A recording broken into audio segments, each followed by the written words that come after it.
Good morning. Bennett and Barrett are at it again, Gandhi dancing around each other about the possibility of a great debate. Let's clear the air on this and either have it settled one way or another within the next couple of days.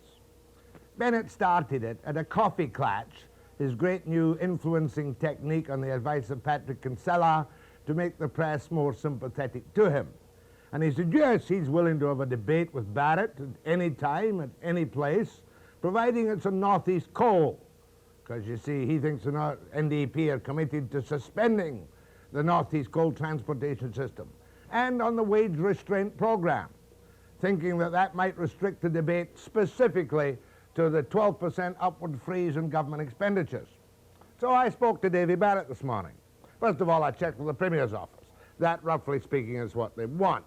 Then I spoke to Davy Barrett this morning, and Davy said, oh, the back of my hand to him. He says, when I got the sneaky little word from the emissaries, their message was that Bennett would make a statement on Northeast coal and wage restraints, and I would make a statement on Northeast coal and wage restraints. So back I go to the Premier's office, and I say, was this not a proper debate that was offered, where they can tangle with each other on the issues?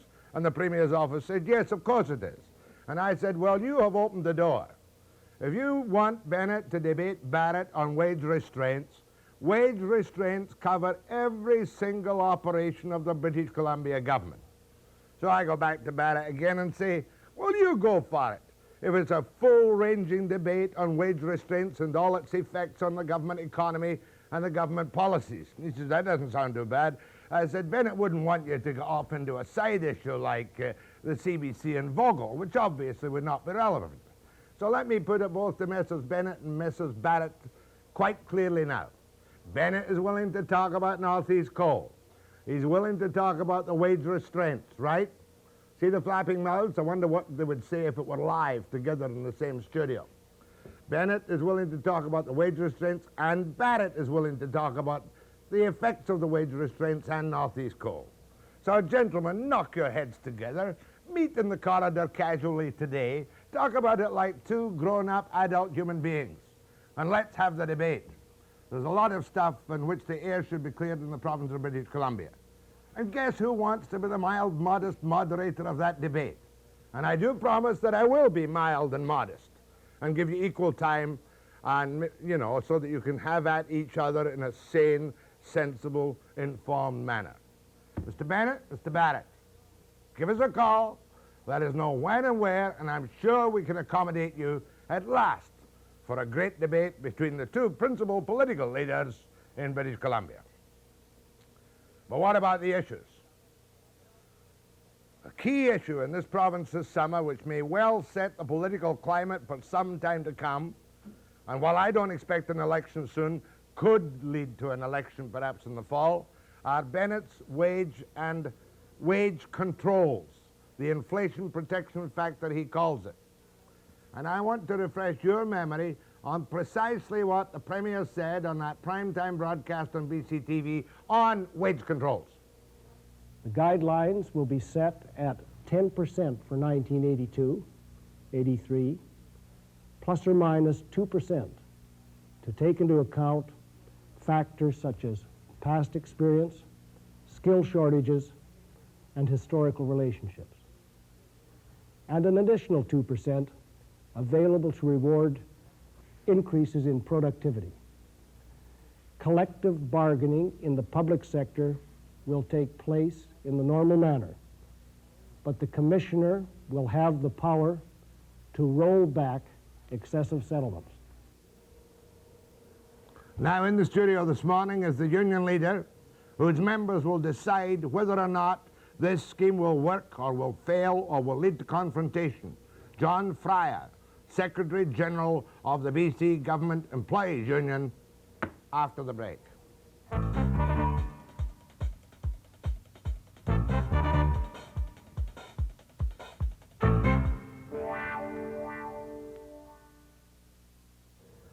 Premier Bennett's promised, and we'll see the legislation, wage guidelines for 1982 and 1983 are aimed precisely and directly and only at public sector unions. John Fryer is the Secretary-Treasurer of BCGEU. Are you prepared as a union to accept these wage controls and abide by the decision of so-called collective bargaining and accept or not accept any rollbacks put in by the Commissioner Ed Peck?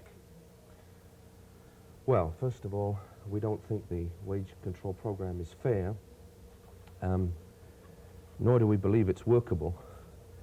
And I don't think that when we get to the bargaining table this year, unless I'm very much mistaken, that our members are going to settle for 10%.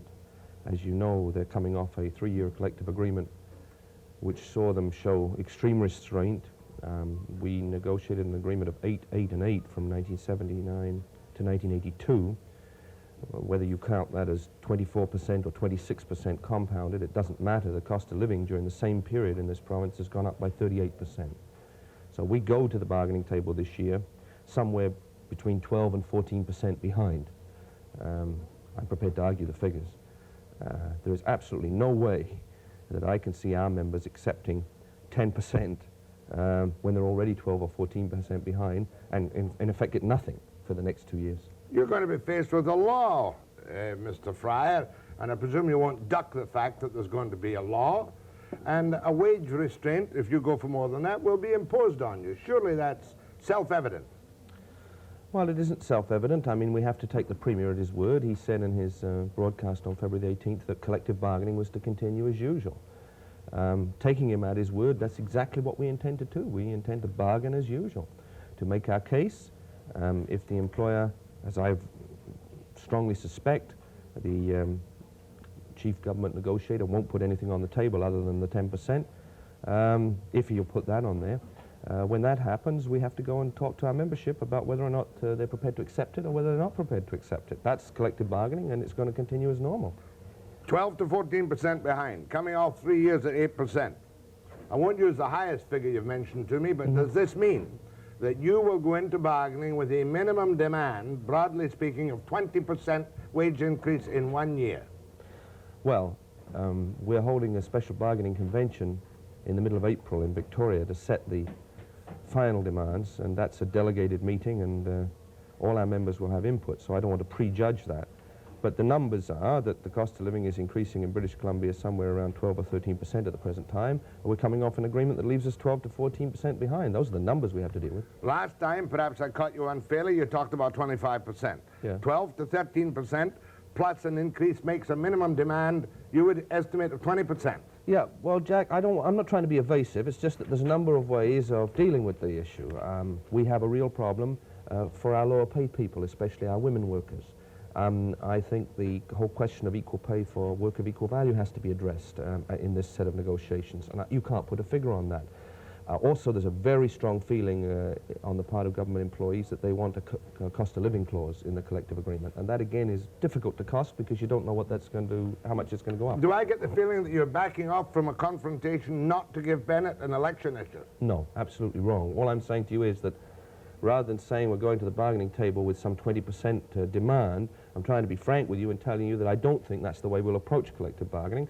I think we'll be talking in terms of COLAs. I think we'll be talking in terms of equalizing basic rates of pay. I think we'll be talking in terms of wage adjustments, whether they're percentage or across-the-board dollar increases. I mean, many of our people prefer the approach of a dollar increase. But quite obviously, faced by GERB, your government negotiators, are going to limit their offers to the government guidelines. No question about that. You might not even get 10%. Well, that's what I expect. I expect them to do what they did in 1977, smile benignly when we were under the federal wage control program, and refuse to even offer the very low guidelines of 6 and 4% that were available under that federal program. It took us within 9 hours of a total shutdown of the Liquor Control Board in this province, middle of the night phone calls to Premier Bennett in his hotel room in Brussels, Belgium, before we even had put on the table the amount allowed under the guidelines. So I don't expect the government negotiators to put the guideline amount on the table. I think it could well take a strike just to even get them to put the guidelines on the table. You expect a strike? I would say at this point in time that provided the membership give us a mandate, and that's a critical thing, but if the membership give us a mandate to strike, I would think the chance of a strike in the government sector this year is 99%.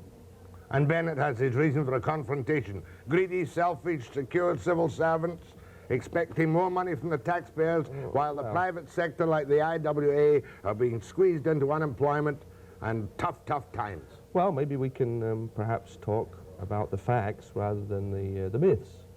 Maybe we can talk about the fact that there are over 10,000 casual government employees in our bargaining unit. People who have no job security at all. People who have less job security than any member in the IWA, who can be laid off, gone, finished tomorrow forever. You know, not who are involved in a 5-week layoff here and a 6-week layoff here, gone forever. Over 10,000 of those. The number has tripled over the last 2 years. How many are secure, though? Within the normal limits We of have, civil service? we have job security for people with permanent established positions with more than 2 years seniority. That is less than half of our bargaining unit. Which is a total number of? About 40,000. So you've got 40,000 secure? No, I said less than half of the 40,000. So you've got right. 20,000 secure? Roughly. And you'd be quite prepared to give the money to the lower paid employees and not the higher paid employees? It's not what I'm prepared to do. I think the decisions have to be made by the membership. We have all our levels have been squeezed. I mean, the higher paid people and the lower people have all been squeezed. But there are some special problems at the low end of that pay scale, because we've got people, single parents, who take home $350 every 2 weeks. It's tough living in this province on that, Jack, and supporting A very few number. Surely the government employees of British Columbia are well paid, good conditions, secure. Well, you keep saying secure. I've just pointed out to you that half of them aren't, so let's not keep pushing that they're 20,000 of them secure. All right, but that's half, Jack. I mean, the myth is that they've all got jobs for life. They haven't all got jobs for life. There are literally 10,000 of them who have no more job security than they go to work tomorrow and don't know whether they're going to work the day after. More with John Fryer, Secretary-Treasurer of BCGEU. Oh, let me clear this up. I'm confused this morning. Okay. You're on leave of absence at the moment. Yes. Acting as the president of this vast 238,000 organization called National Union of Provincial Government Employees. Correct. That's right. Right. But will you be here for the negotiating? I'll be back here for the negotiation. So you're getting leave of absence from your leave of absence to come back to your union? No, I'll just be back in British Columbia. After the break, too.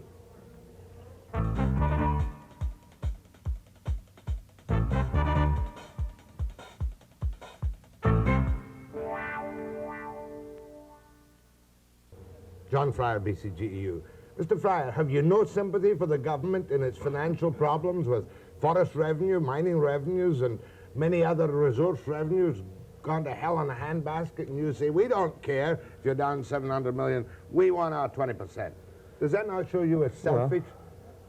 Well, I guess you could portray me that way, but I haven't said either of those things.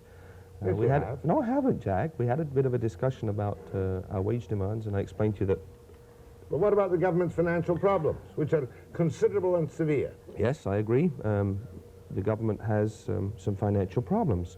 But does that mean then that my duty as the representative of the government's employees is to say, we understand that you've got some financial problems, so we've just come off a 3-year collective agreement that's already seen our wages squeezed by 12 to 14%. We've already had a reduction in our real living standards over the last 3 years of 12 to 14%, have shown more restraint than any other group in this entire province, and that we now will again impale ourselves on the sword and we'll make the further sacrifice and take a further decrease in our real standard of living. I think that's asking a little bit too much of your own employees. With unemployment increasing vastly, we've got well over 170,000 unemployed and layoffs in British Columbia right at this moment. Well, you're not going to suggest we're responsible for that, Jack.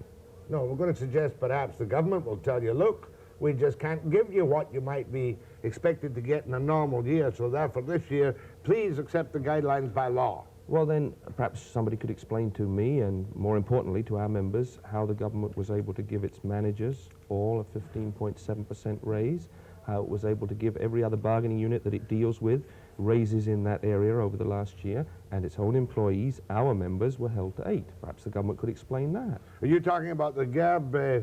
I'm talking about every other bargaining group that the government negotiators have dealt with. They have given them much bigger increases than our people. You're talking about managers only? No, I'm talking about managers, I'm talking about professional workers that are in a separate bargaining unit, people who work, the psychiatric nurses in the mental hospitals. Everybody else that the government deals with have got significantly larger wage increases over the last year or 2 years than our members. But now the guilt is off the gingerbread.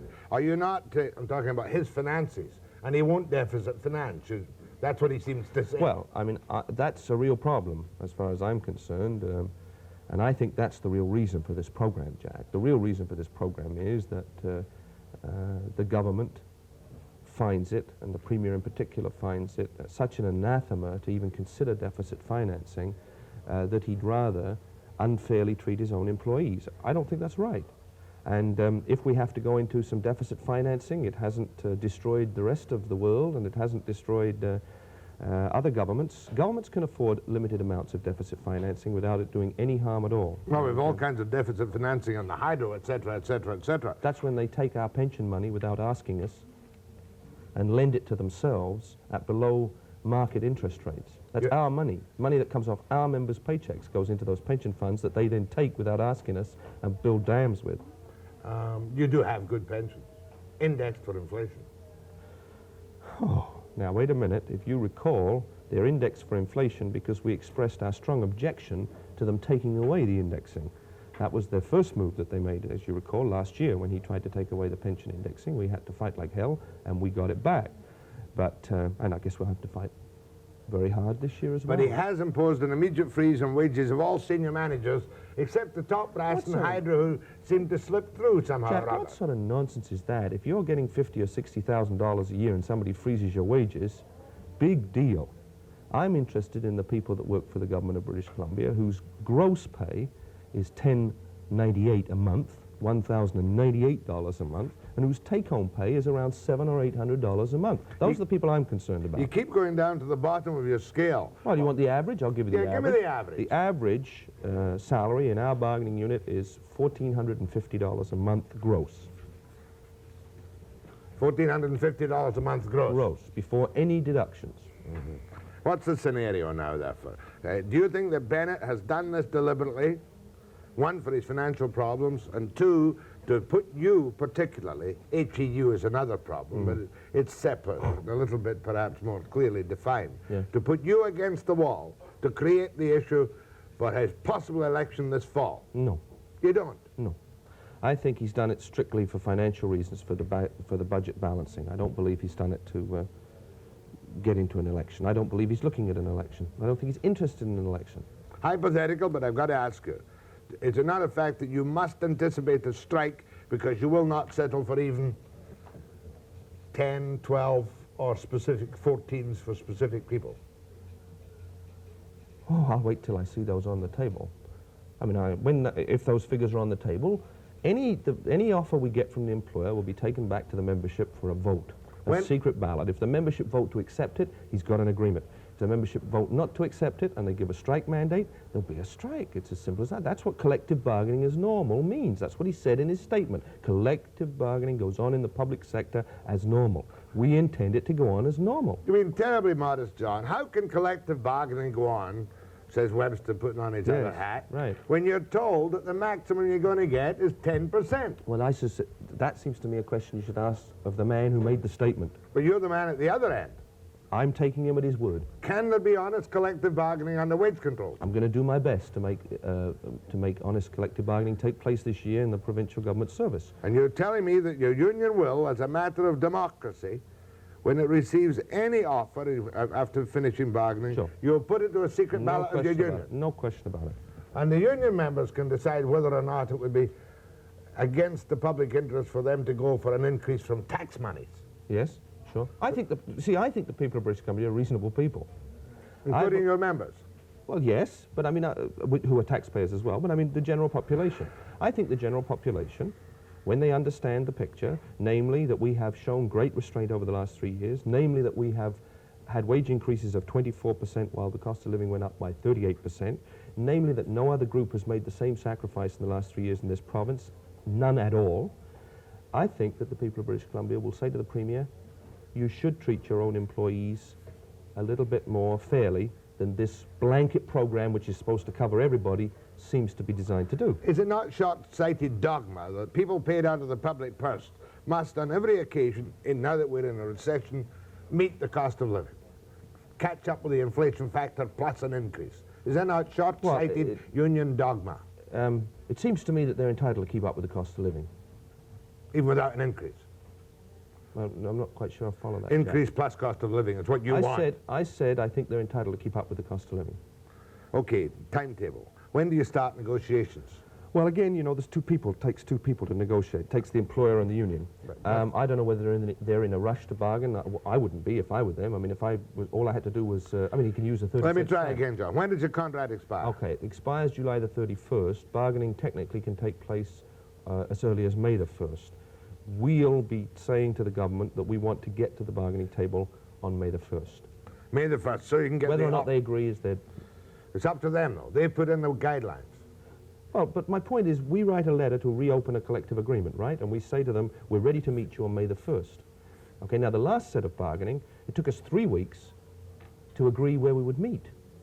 Shape of the table. We never have yet agreed on whether or not they're prepared ever to come to Vancouver. Their position is that they live in Victoria, and that's where bargaining takes place. The fact that the union's in Vancouver, and once in a while we thought it might be nice to meet in Vancouver, we never have agreed on that. So, I mean, I'm trying to explain to you an environment which, I mean, last year I said, or last negotiations I said, and I'm going to say it again, I want the media there. I want the people of the province to see the performance that the government negotiators go through for themselves. I don't expect them to believe me. I'd like them to see it live on TV. Public bargaining. Absolutely. Why not? We've got public guidelines, public wage controls, public statements. Let's do the bargaining right out in the open. Let's see how reasonable they are. Let's see how reasonable that we are. And then let the people of the province decide. I'll take my chances with the people of the province any day. Not a bad idea. What with a great debate and public bargaining and televised sessions of the BCGEU and the government, we might even know what's going on in the province. Next question. July the 31st is your contract expiring. Yeah. It's a Saturday night. Hypothetical. It's a Saturday night. Okay. You put it to the union and they reject it, we'll say. When are you in a legal position to strike? Well, if either side requests mediation, you have to go through the mediation process. And that can be done either before July the 31st or after, and then 72-hour strike notice once the mediator reports out. So, I mean, I see us being in a position to strike John, very early in August. Early in August. Wouldn't you love to have Davy Barrett back, that guy who gave you bargaining rights, gave you the catch-ups, increased your wages, cut down the number of casuals, and was very fair, I'll say, to government employees? Wouldn't you love to see Barrett back? Well, I mean, it seems to me that that's a decision that the people make. I mean, obviously... You're an NDP, John. Obviously, a New Democratic Party government has a different attitude towards unions than a social credit government. Everybody understands that. Which attitude do you prefer? I prefer the attitude of a New Democratic Party government based upon my experience. And I don't like a government that meets with the president of the Employers' Council of British Columbia, discusses a public sector wage guideline program with him, and doesn't have the courtesy to even mention it to the leaders of the unions who represent the workers in the public sector. Bill Hamilton knew about that program before it was announced. Well, and I don't know of that of my own knowledge. And Gar's column was a bit evasive on the subject. Well, but if Hamilton he didn't, made I'd like a public statement from him saying that he didn't. That upsets you? I think it's wrong for one side to be informed and involved and the other not to be. But the fact is that you'd much rather, and if, in any case, you will work for the re-election of the NDP. Me personally or my union? Answer for both. Well, the union is non-partisan, so right. we don't take a political position. Whether I personally go out and knock on doors, I think it's my business. John, I just want to establish it. You're an NDP. I mean, if it was a social credit, then I would say... You're not going to? No, why should I? It's my okay, business. I don't know what John Fryer's political you can guess. affiliation you can make it. I'll guess. Yeah, okay. He's not a conservative, shall we put it that way. Your calls to John Fryer after the break.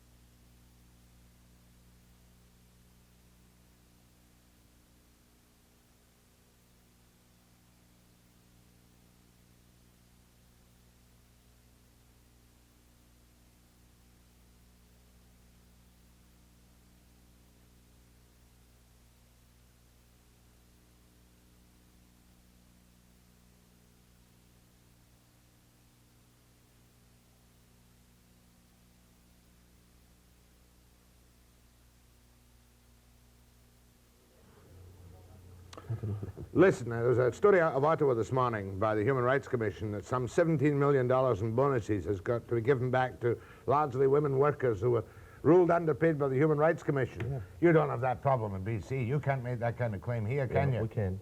Very similar claim. I served on the conciliation board as the union representative in that specific case for the federal employees. Know the case in intimate detail. You got them the 17 million bucks. Well, I helped do it. And we have exactly the same parallels here in British Columbia in terms of equal pay for work of equal value. That's another issue that we intend to put on the bargaining table.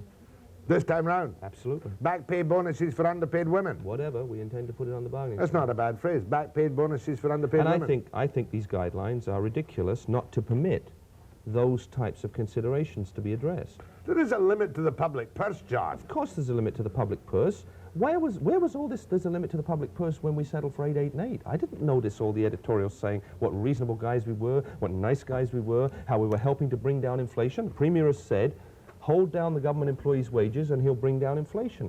We held down our wages in 1979 and 1980 and 1981. I didn't notice inflation coming down. Yeah, but some people might say you were just outsmarted by the government last time round. Well, that's one way of looking at it. We thought we were being reasonable. We thought we were showing some restraint. Go ahead to John Fryer. Hello, come on. Good morning. Morning.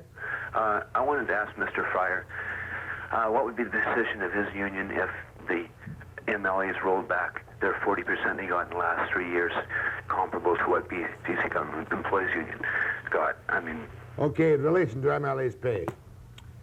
Well, obviously, the point that the caller makes is that MLAs and just about everybody else in this province have had much bigger wage increases than government employees. My job and my responsibility is to represent government employees. I'm interested in getting a catch-up increase for them.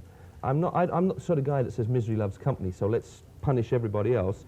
My attitude is, we have a just case, I'm going to fight for that just case. What other people do is their business. Yeah, but in the face of pretty near mass unemployment and layoffs in the province, you've got a tough road to hoe this year, guidelines or no. Yes, we have. Yes, but we knew that. I knew we had a tough road to hoe before the guidelines ever came down. Did Bennett ever come to you or any of the senior Labour people in British Columbia and say, look, I got a problem. Let's sit down and talk about it in broad terms? No, he didn't. Meetings did take place with him in which concerns were expressed by the Premier about the fact that there would have to be a catch-up increase in 1982. And I'm not really prepared to say more than that about those meetings at this time. However, we have written records of the meetings, and when the time comes, we'll release them to the public. That's between you and Bennett, BCGEU and Bennett. We'll release them to the public. Go ahead, please. Hello, Jack. Yeah. I'm glad to talk to Mr. Fryer and have a chance to ask him if, well, I know that he is probably aware that Canada, out of the 10 industrial nations in this, in the main industrial nations, only Japan and Britain have significant lower wage costs. My sources come from the unpublished data of the U.S. Department of Labor. What's your question on the BCGEU, please? Well, I'm rather wondering why Mr. Bennett seems to feel that we're being wages are anything to do with inflation. Okay, good question.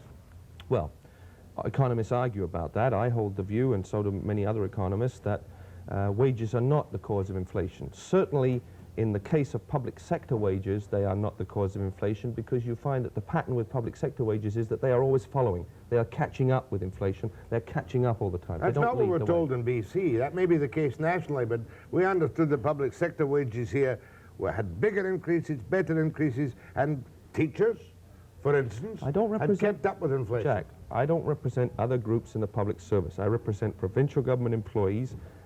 How many times have I got to say that our wages have gone up 24%, the cost of living's gone up 38%. Now, how the heck that can be creating inflation, draw me a picture. I don't understand it.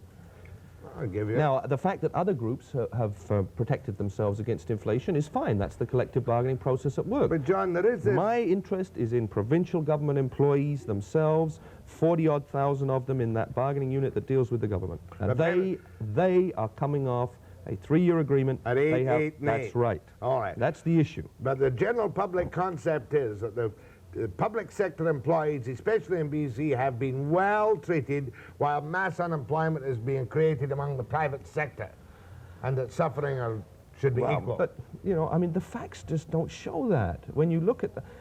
I'm not trying to pretend that government employees in British Columbia are living on the edge of poverty. They're not. But when you look at their wage rates, they are, in most cases, not every case, way behind their counterparts in the private sector. He's reducing public expenditure to a maximum upward surge of 12%. Yeah. You're bound to get, whatever it is, it'll be a reasonably costly wage increase. How many of your employees, your members, do you expect to become unemployed because of his freeze? Well, I can't answer that. And the reason I can't answer it, Jack, is that we've had freezes before. I mean, it's a very popular political thing. You remember Mr. Curtis 2 or 3 years ago announced a freeze?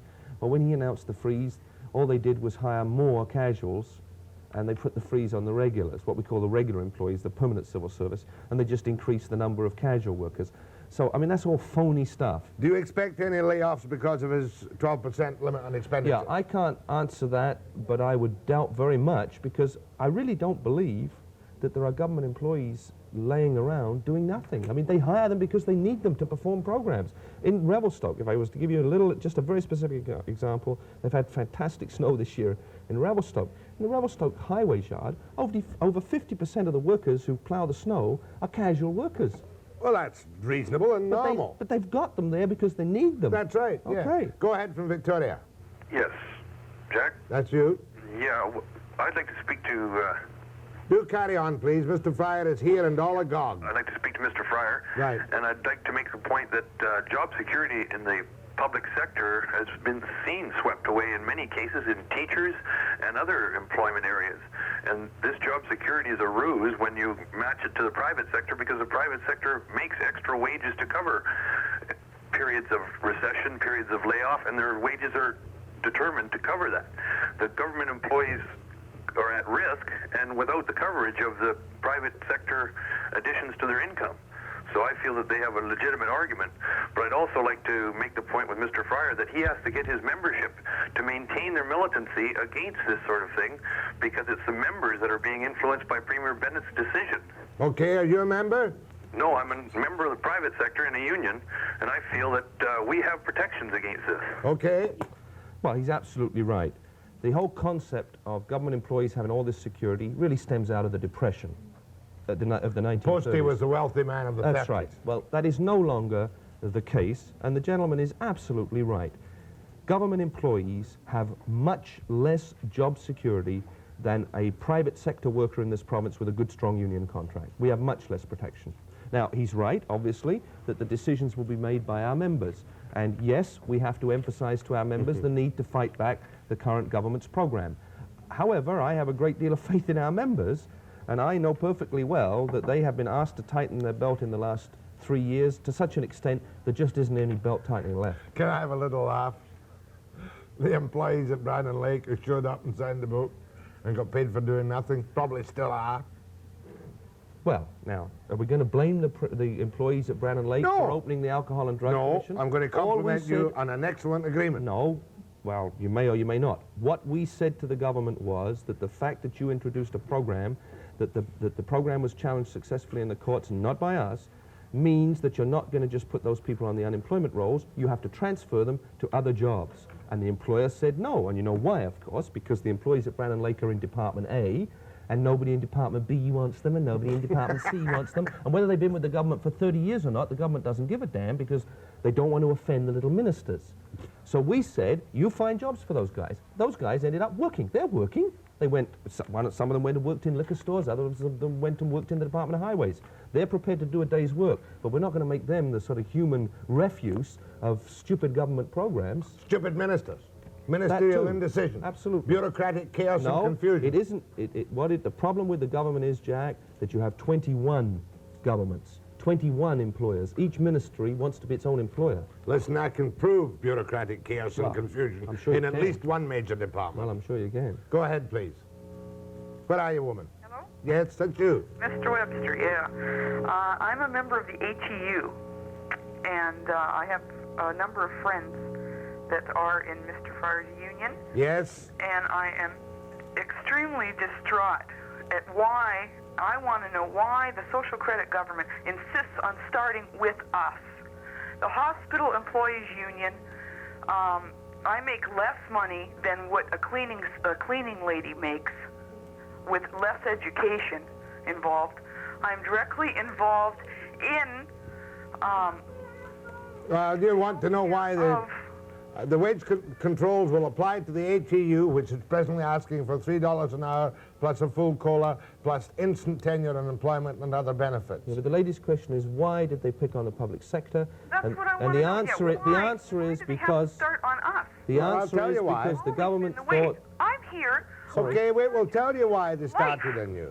We'll tell you why they started. First, John will tell you, then I'll tell you. In my opinion, the reason they started on the public sector is that they thought that it was politically popular and would be politically popular in this province to kick people who work for government institutions. One, correct.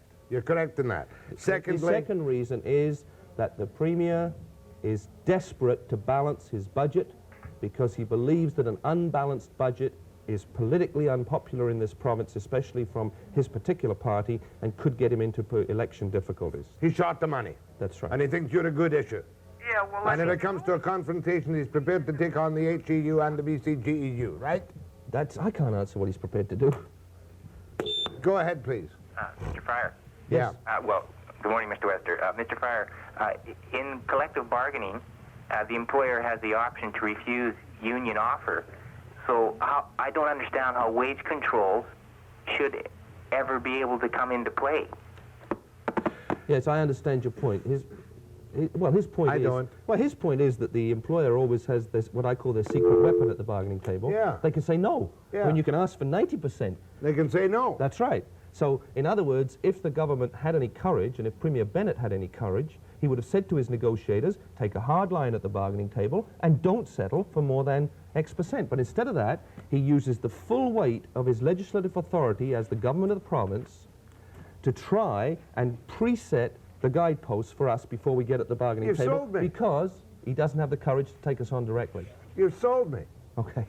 First of all, he had the power to say to his budgetary people and cutters, you will not spend more than 12% above. Of course. And that's his arbitrary edict. Yep. And then he could also say, you will not offer more than 10%. Right? Don't give him any more. That's right. Let him strike if That's they can't right, make sure. it. That's a very telling point. Don't forget he saves money when we strike, by the way. We're not Well- collecting wages when we're on strike. Don't hit me if I tell you why people don't object when you strike. Because there are many services we don't miss for the moment. I suspect that if we have a strike this year, the services that we decide to affect, you'll miss. Are you suggesting that you're going to close the Liquor Control Board? No, we're going to, we'll use the same technique that we've always Hit and run. used. Hit and run, yeah. We're not going to, we don't want to massively inconvenience the public. We want to get the attention of the government. That's right, hit and run. Yeah. You'll inconvenience the public purely apologetically. On a temporary Apologetically. basis. On a But you'll temporary do it. basis. Well, yes, we have to inconvenience them to some extent, but we try and minimize that and maximize the inconvenience to government. After the break.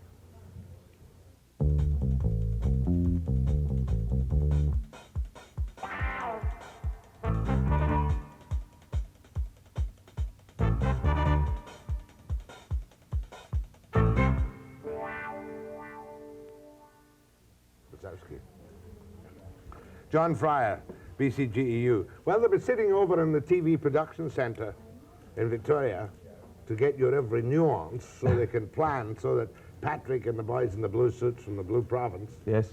can plan their next move. But you certainly impress me. I don't often come off the fence. Try not. He didn't need wage controls. Not for us, he didn't. He merely had to tell them, That's right. All he had to do was say to his negotiator, get 10%. some backbone and take these guys on.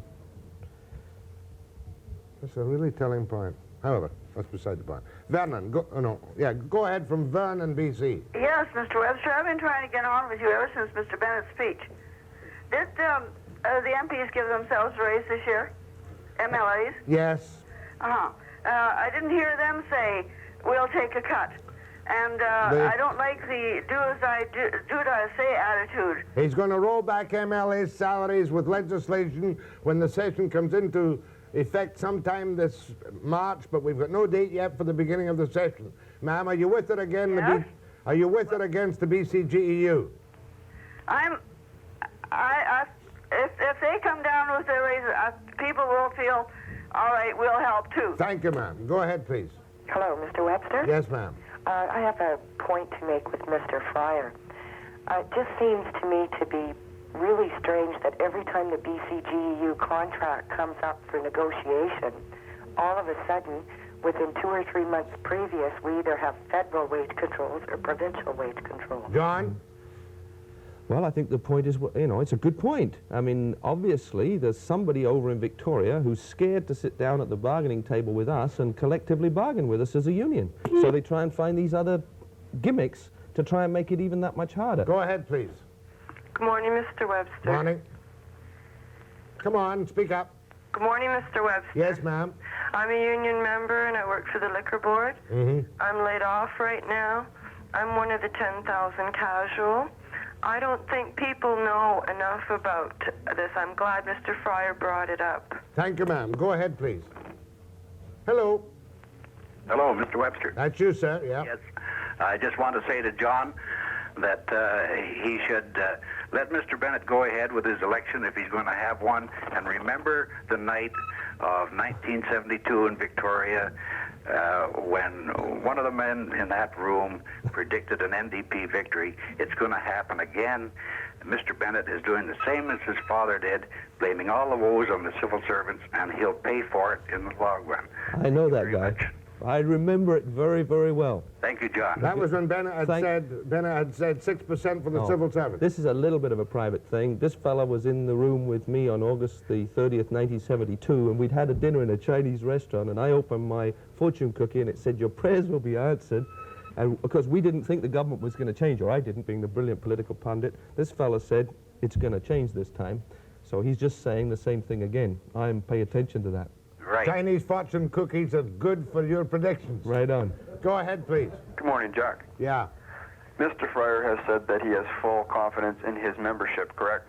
Yep. Correct. Well, okay, I believe that his membership has no confidence in him. I don't believe for the last 9 years that he has done any decent thing for this membership. I was a member for more than 8 years, and I'll tell you, I don't think he's done a damn bit of good. John, no comment? You can't please all the people all the time, is all I can say. Go ahead, please. Hello, Jack. Yeah. Yeah. Listen, go your best lick, John. But there's one thing I want to Jack brought it up earlier. Yeah. If you don't get your raise, Yes. and you're legislated back to work, Yes. I wonder what's going to happen to all the Western pundits and whatnot that are going to go around saying that the union is breaking the law, they should be back to work, but they all stood up for solidarity in Poland, who were breaking the law too. That's interesting. He raises an interesting point, this fellow. I can't remember offhand any back-to-work provisions in the wage guidelines announced by Bennett. None at all. There aren't any. Right. So we'll take Go a ahead, special please. session. Good morning, Mr. Webster. Yes, ma'am. Yeah, I believe there's a strict freeze on provincial government hiring right now. Is that right? Well, they say there are these freezes, but I mean, you probably know people, and I know people that are being hired. Yeah, that's true. I just want to know why then in some government agencies are they understaffed and overworked, and yet they're putting out the money for overtime just about every day now. Wouldn't that be more costly than hiring on some more permanent staff? Absolutely, but it looks politically good to pretend that you're holding down the size of the public service and spending millions in overtime. Go ahead, please. Oh? That's you, sir. Oh, okay. Hi. Yeah, I belong to the CBRT and GW. Yeah. That's Canadian Brotherhood Railroad and Transporting. And my feelings right now is Mr. Bennett is running like a turkey, basically. He's trying to cut everywhere he can. He's just going to vote himself right out of office. Thank you, sir. Go ahead, please. Hello? Yeah. Yeah, Jack. I belong to the BCGEU also, and I just wanted to say that, like, I'm in the liquor distribution branch, right? Right. And, like, I'm an auxiliary employee, and, like, he was talking about job security, and... You're another casual, are you? Pardon? You're another casual. Yes, I am. And, like I say, I worked for 4 years with them, and they had a competition come up, and I find out that some guy that's worked there for a year, as a matter of fact, there's 16 people with less seniority than me, get on staff before I do. Hold on, please. Does he have a grievance on the face of it? I don't know specifically whether he has a grievance. We'd have to look at the individual case. But I think the point I made earlier is well taken. a good union in this province with a strong job protection clause is much better than working for the civil service. Part of our problem, Jack, is that we can't negotiate many of these matters because they're precluded by the Public Service Act. Go ahead, It's please. technical, but it's a problem for us. Yes, I know the problem. Go ahead, please. Is that me, Jack? That's you, ma'am. Oh, thank you. Good morning. I just wanted to ask Mr. Fryer if he was aware of just how much the government is helping. This is the provincial government. How much they help civil servants in helping them get grants or loans if they are eligible. For example, my husband is a federal No, ma'am, I'm employee, You're not and on the topic. Go ahead, please. Good morning, Jack. Yeah. There seems to be a natural tendency on the part of people to think that problems in the society can be rectified by legislation. Some people in society can rectify, or some problems in society can be rectified by legislation, but people problems are resolved by people. The other thing I have to say is that legislation, to some extent, puts the cart before the horse, because there's an assumption made by certain people that the labor climate in BC and the labor agreements in BC set the economic pattern. And I think that's obviously incorrect and almost unworthy of argument. Fine, I think you should go and get a hall at UBC. Right. Good, don't you? I'm not concerned with philosophy of these things. Like you, I'm a pragmatist. The score right now is that you're sitting back with a resigned look in your face saying, we'll bargain collectively. If they're prepared to bargain collectively. We will not predict what's going to happen, and your membership will decide when you get an offer, whether it's 2% or 50%, whether or not you'll accept it. That's right. You don't want to jockey yourself into a position whereby Bennett can go for broke in an election when you stop work in BC sometime in August. Also, Jack, it's strangely reminiscent of some of his father's programs. If you remember in 71, 72, the 6% guidelines that caused a lot of trouble politically for W.A.C. Bennett. W.A.C. Bennett was also famous for taking that famous second look. It's just possible that his son got some of that in his genes, will realize the folly of this program, will realize the inconvenience and the problems it's going to create for the people of the province, take that second look and say, look, maybe that wasn't the way to deal with things. Your biggest handicap or disadvantage, of course, is the fact that the economy is on a downward trend at this moment. Yes, but predictions are she's going to start coming back up again. I mean, there's different people say different times, but I think that the economy is not permanently down, and Trudeau is moving. I mean, Trudeau is now making speeches saying maybe we should bring the interest rates down, maybe we should start stimulating the economy. McPherson went to New York and said to the Americans, if your high interest rate policy squeezes us much more in Canada, we may have to abandon it. So, I mean, I think that there's pressure nationally to start stimulative policies. And as Bennett said, the problems economically in BC are created outside our borders. They can be solved in Ottawa. They can't be solved in Victoria. No, Washington. Well, isn't it funny? We're all waiting for Reagan to rescue the lumber industry. But except if Trudeau will abandon this coattailing of Reagan's economic policies and we start having our own economic policies, we can get our economy moving. We got no choice, John. As far as lumber is concerned, we're the coattails and we need to hang on. You know that as well as I do. But we don't need to hang on to that high interest rate policy nationally, Jack. We just don't. John, see you before you're on the picket lights. Is that a promise? We'll expect you to join us there. No, I won't do that. I'm neutral. Okay. After the break, going to do my piece for the Ministry of Human Resources. Take it away.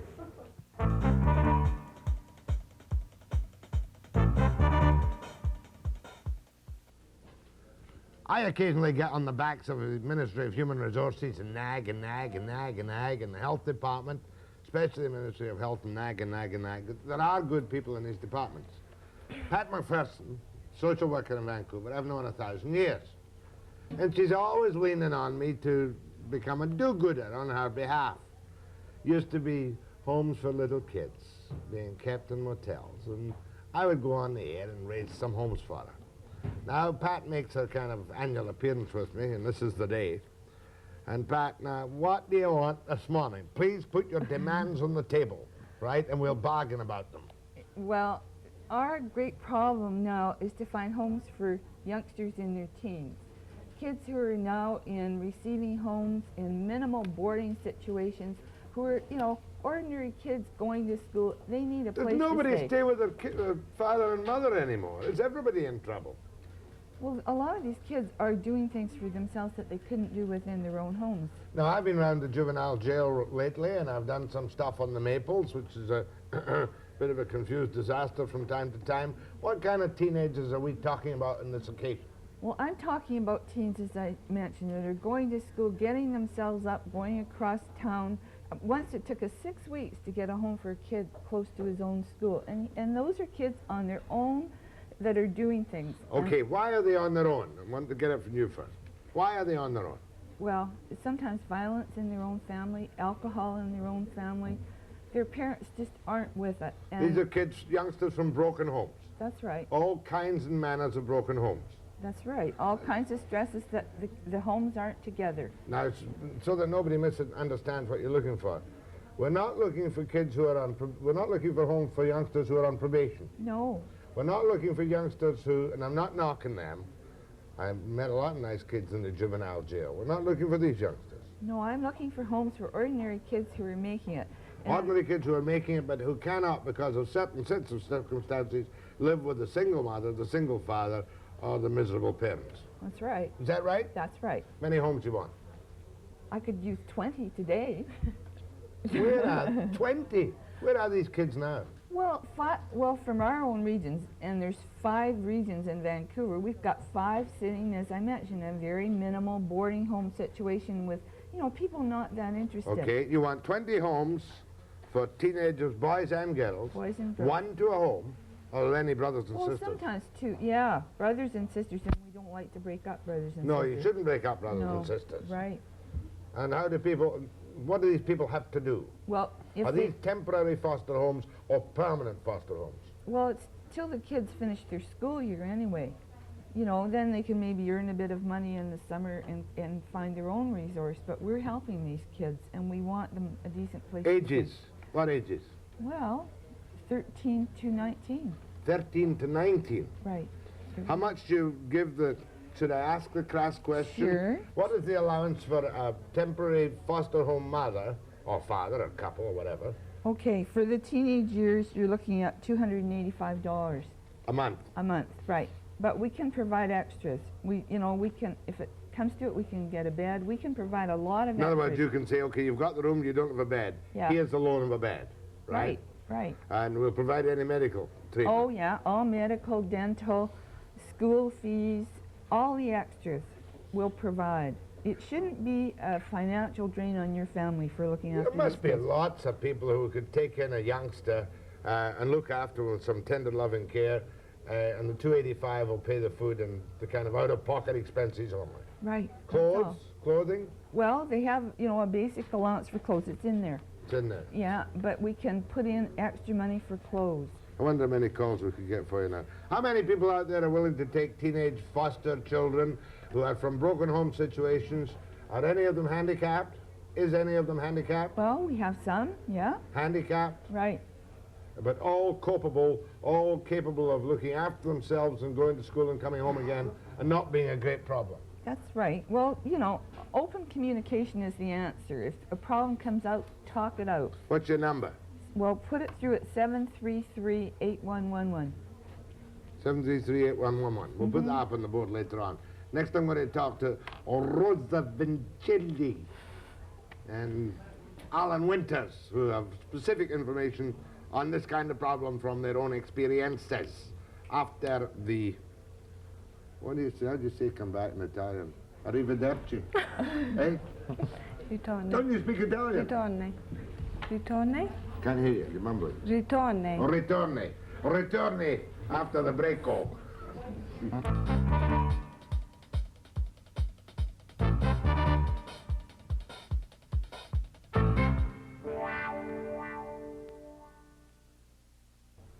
Remember, if you are prepared to want to take a teenager into your home as a foster parent, temporarily or permanently, or at least until the end of the school year, you've got 2 numbers, 733-8111, and my numbers. I'd like to hear from you on the air. Now we go to Alan Winter. Alan, you're on a group home for teenagers. That's right. Are you a foster home or a group home? Tell me. Well, we're kind of a mix. We run a group home, but we're really a foster home. All right, how many children do you have in the home? 7. What, 7? 7. Many have you got of your own? 3. So you've got 10 youngsters? 10 youngsters. Ranging from what to what in years? From 8 through 17. 8 through 17. So 7 of them come from human resources? That's right. What are the problems? What are the problems? Most of the children arrive with a very low self-esteem. They have, they feel they have a low status, a low image. Now, what I mean is, forget the sociological problems. Yeah. Are they easy to look after, and do you get to know them quickly? Takes, I figure, 2 to 3 months to get to know them properly. No, they're not easy to look after when you begin. Yes, they are easy to look after you've spent some time and trouble to listen and to offer some degree of empathy with them and to work with them. Treat them as members of the family. Treat them as members of the family, for one, and treat them as individuals and with a little respect for another. And give them good food for a third. Yes. And you find human resources quite cooperative in supplying the additional services over and beyond the money you get? I have no problems at all with it. With human resources? With human resources. Think about Pat. How long have you been in this job, Pat? 14 years. What's your title again? Well, I'm called a foster home recruiter. Yeah, and there's about 10 of us throughout the Lower Mainland. Rosa Vincelli. Yes. You've lived in foster homes. Yes, I have. How many years did you live in foster homes? 5 years. How many different foster homes? 6. How were they? Good. You know, people like myself, I only hear the bad things. I never hear about There good are nice foster things. homes. There are nice things. Well, how nice was the nicest one? Well, I spent 3 years in one, and her name was Mary, and we were very good friends. How old were you when you went to the foster home? 15. 15? 15 to From 17. 15 till 17. 15 going on 18. Well, you're only 19 now. That's a joke. I'm not going to ask you your age. That would be rude. Don't you indeed. dare. No, I wouldn't dare ask you your age. Did you find you became a member of the family? Yes. Were there any other foster children in the same home? 2 others. 2 others. Yes. So 3 of you. Yes, and I also lived with another family. They had 5 of their own, and myself. That was 6. That's right. Now, I won't ask you the circumstances, but did you find any bad foster homes? Not really. No, not really. No. Now, you moved to that home for specific reasons. Yes. Was it to be near your school? No. No, to get away. But you were still going to school at the time? Yes, I was. Yes. So did you go to the same school, or did you have to switch schools when you left schools home? several times. This must be one of the biggest problems, is Yeah. trying, because you don't like to wrench kids away from their friends in school. That's right. That's the main purpose of trying, to get homes within the city of Vancouver so they can stay in their own Are school. we only talking about the city of Vancouver? No, we're talking about the Lower The Mainland. Lower Mainland. Right. Because you used to sometimes say Vancouver only. That's This right. is the whole Lower Mainland. That's what I'm talking about. The whole Lower Mainland, we need homes All for right, now, teens. put on your bureaucrat's hat, because you're all bureaucrats. If I phone up you today and say I want to take a teenager, how long will it take you to vet me out, make sure I'm not some kind of monster, and put the child in my care? 6 months? Oh, no, Well, give me Jack. give me- 1 month at most. Oh, why a month? Couldn't you do it in 2 weeks? We might, if we have a kid that we can mesh with your family. But we have to get to know you a bit. I mean, we're sort of acting Oh, I for agree. the You've parent. got to be very careful where you put a child. Yeah. There are some people around you wouldn't want to put dogs with far less children. But in the main, the people who would approach must be nice people. So Well- you're telling me that within a month, if somebody puts in their name today, within a month you'll give them a yes or no with or without a teenage child. That's right. Okay, we'll try it on the phones. Retourne. How do you say return after the break? I don't know. You don't know. You're not bilingual. Sorry. Ciao or arrivederci or something after the break.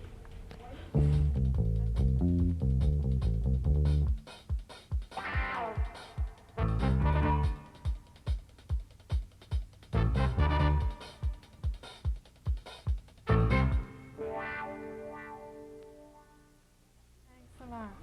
This is the annual Be Bullied by Pat McPherson of Human Resources session. She wants 20 teenage children to find suitable foster homes, and she wants you to inquire now. And Robert Lanon. Yes, Jack. How long were you in foster homes? I was in a foster home. I was in 2 foster homes, actually, up to the age of 18. From age 15. 15. So you're another case where you really had to get out of your own house. I certainly did. I'm not going to ask you the reasons, but tell me about your experiences in foster homes. Did you mix with other foster children, or were you the only one in each of these two homes? In my case, I did get to mingle with some other foster children, only because I went to an alternate school which was predominantly other foster children. Was that rough on you? No, it wasn't. No, it was a very good experience. How many years were you in the foster homes? 4. Approximately 3.5. 3 or 4 years. Good experience. Good experiences. Did it set you on your feet? It certainly did. Did you ever get beaten about? In the foster home? Uh-huh. No, I didn't. Did you ever get beaten about anywhere else as a kid? As a kid, oh yeah. Yeah. Fair enough. Okay, Pat, we're going to go to the phones. Questions about fostering teenagers in the lower mainland of British Columbia, for that matter, anywhere in British Columbia. Just go to your local office out of the lower mainland. Go ahead to Pat McPherson. That's you. Hello. That's you, sir. Speak up. Yeah, Mr. Webster? Yes. Yeah, I heard something about the fostering. Well, you have to put down your television set and hold on. Go ahead, please. Hello, Jack. That's you, sir. How are you this morning? Fine. Listen, I have a teenage boy. You're asking for taking people into homes as teenage boys, and... Are you prepared to take one in? No. Why not? Well, because I went to the Minister of Human Resources. I have one that won't work, won't go to school, won't do nothing. And I went to them to help to see what I could do, and they gave him a letter stating that I was responsible for him till he was 19 years old. He didn't have to work or didn't if he wanted to. Pat, will you look into that one? I don't know if this man's telling the truth or not. Better to give us your name and number off the air, okay? Yeah, hold on, we'll get name and number off the air. He wants to give you one back. That's a kind of unfortunate call. Go ahead, please. Hello, Jack. That's right. Is that me? That's you. Oh, I have a question for Mrs. Pat McPherson. I believe that's her name. That's right. I'd like to know how many problems they have with some of these children as far as runaways go. Okay. I'll explain why. First of all, 3 years ago, I found one hiding out the back of my house. That was 3 years ago. And did you help him? It was a girl, as a matter of fact. Yes, I did. And I'll tell you what the problem is. One is I got a criminal record. Which, well, no, if you... listen me off, and it stops me from having them. Well, maybe I should. Girl has run away now at least 9 times from foster homes that she's been pushed into. Listen, you can't tell me anything about that. I had a delightful little girl in the juvenile jail whom I interviewed the other week who had been in 43 different foster homes. Now, it's not always the fault of the foster home. The girl had problems in spades. Hopefully she's settled down now. But the kind of children you're trying to place, would they create the specific problem that he's talking about? Okay, he's talking about how some kids run away. Well, okay, they may, once or twice, but we're asking you to keep your door swinging, and we're not asking you to do it alone. We're volunteering our time, and there's always somebody on call 24 hours a day. You can call emergency services, and somebody will come there to help you. The man raised a good question, though. If I volunteer to take a foster child, a teenager, into my home to foster, must I prove I have no criminal record? We'd want to talk to you about it. Yeah. Right. I'm not saying that it's not a bar as such. No. We want to know what it was, and it's how you're functioning today that counts. I mean, every one of us has had problems through life, but it's how you're functioning and how you've overcome those problems that count. Here. Go ahead, please. Hello? That's you, ma'am. I'm a foster mom, and I just would like to say something for prospective foster parents, a word of caution. It's very nice to help these kids, but sometimes you don't realize what you're getting yourself into. I think I've helped 2 kids. I'm very successfully looking after 2 children, but I've had a lot of heartbreaks with other kids in the past. Well, you're going to get that. You're not getting perfect little angels, are you, Pat? No, you're getting human beings. And if you've got children of your own, you know perfectly well you have heartbreaking problems with your own children. Yes, but a lot of for the prospective parents, just to be aware that it isn't only I don't know how to explain myself. Just to be cautious. These little kids are pretty manipulating, and they disrupt households, and Yeah, well, depends whether or not They're you can incredible. cope. It's very satisfying. I know some other children that are pretty manipulating who are not in foster homes. Right. Yes. Right. In fact, they're in Kamloops at the moment, watching the television, perhaps. Okay, much obliged. More with Pat McPherson, or Robert Lanon, and Rosa Vincelli after the break.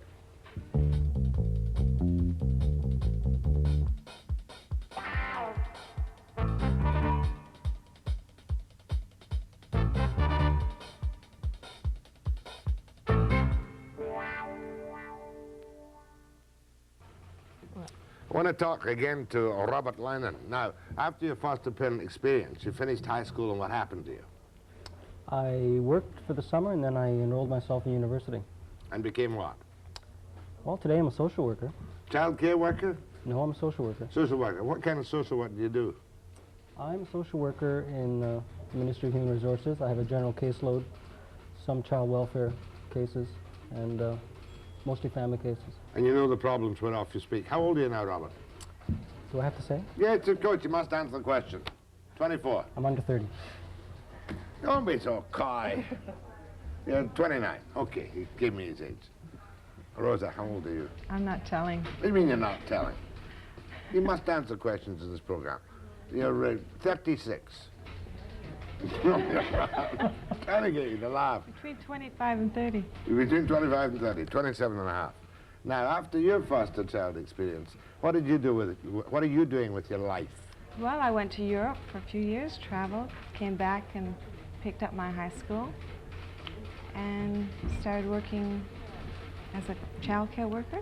And now? I've taken children. So you're a therapeutic child care worker? Yes, I am. And do you have children in your home? Yes, I do. How many? At the time, one. Just one at the moment. What's your advice to any foster mothers? Is it difficult to look after these youngsters? Yeah. At times. It can be. Like having your own children. Just like having your... Yes. Is it rewarding? Very rewarding. Okay, let's try some more calls. From Prince George, go ahead, please. Hi, good morning, Jack. Morning. I have a question for Pat. Right. I'd like to know if she knows of a lady by the name of Mrs. Hall.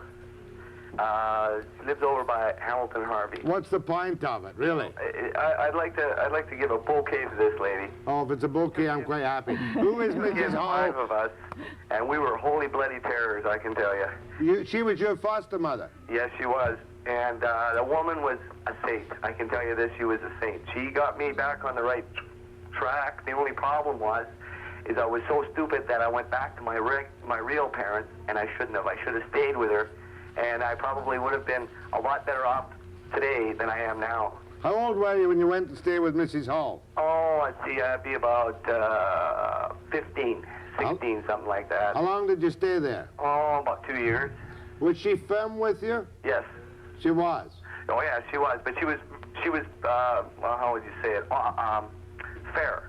Very fair. How many foster children in her home? She had 5, and not only that, but she also had 4 older people, like old age people too, and it worked absolutely perfect because I hadn't been around real old people, like these were old age people that, well, they could move around and take care of themselves a little bit, but you know, they did still need... Fair enough. She looked after the old people. She looked after the teenagers. You regarded her as a second mother, and you're sorry you left. For sure. Okay, sure. And if Mrs. she's Hall. listening out there... Do you want to give me your first name? Roger. Roger. Oh, Okay, Mrs. Hall, thanks a lot. Okay, that's kind of nice, isn't it? Yeah. Go ahead, please. Hi, I was just wondering if you had a criminal record for smoking marijuana, if you were able to become a foster parent. Well, providing you're not doped all the time now and you've given it up and don't introduce the kids to it. That's right. It's just a question of a judgment on how you're behaving yourself now. You wouldn't put a child in the house with an alcoholic, for instance, would you? Would you? No, I wouldn't, no, but Well, I'm interested in becoming a foster parent. And All I was right. just wondering, you know... Have you got the number? You know, if I was able to get into this line of work. Probably yes. Have you got the number written down? No, I don't. Well, why not? Because I just started watching your show. Oh, have you got a pencil and paper there? I do. Are you listening? Yes, I am.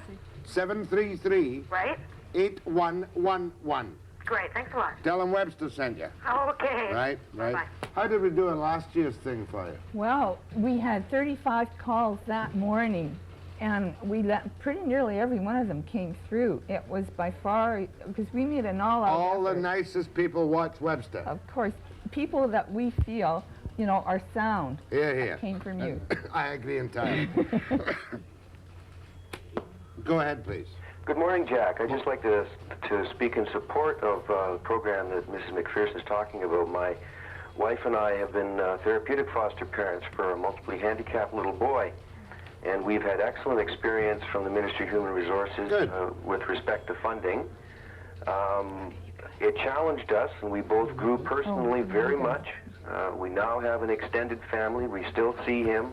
We still see his parents. He's back with his family. I'm happy for you. I want to take the next call. Thanks very much. Go ahead, please. Come on. Hello? You, ma'am. Yeah, my question is to Pat McPherson. Yep. And I'm interested in fostering a child. Mm-hmm. And I would like, maybe, you know, just leave my number and...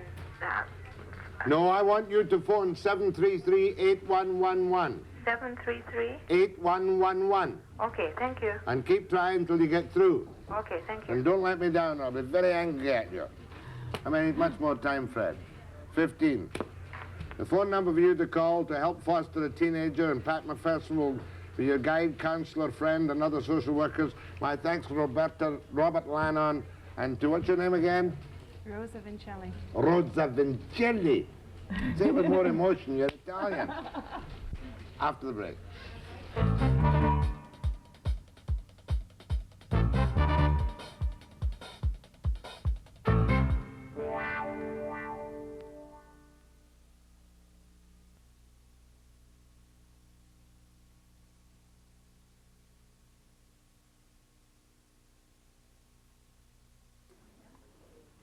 Not quite sure about tomorrow morning, but a couple of NDPers are going to be here, Stupich and Lee.